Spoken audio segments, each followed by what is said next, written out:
Hello everyone. In this video, I'll guide you on how to watch ESPN Plus on any TV easily and enjoy your favorite sports content. First, make sure you have an active ESPN Plus subscription. Then, check if your TV is a smart TV with the ESPN app available.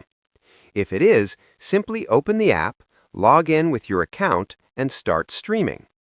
If your TV doesn't support the app, you can use a streaming device like a Fire Stick, Roku, or Apple TV. Install the ESPN app on the device, sign in, and watch directly on your TV. Another option is to use screen mirroring or casting from your phone. Open ESPN Plus on your mobile device and cast it to your TV using Chromecast or AirPlay. You can also connect your laptop to your TV using an HDMI cable and stream from a browser.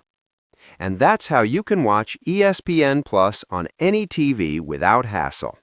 Subscribe the channel for more videos.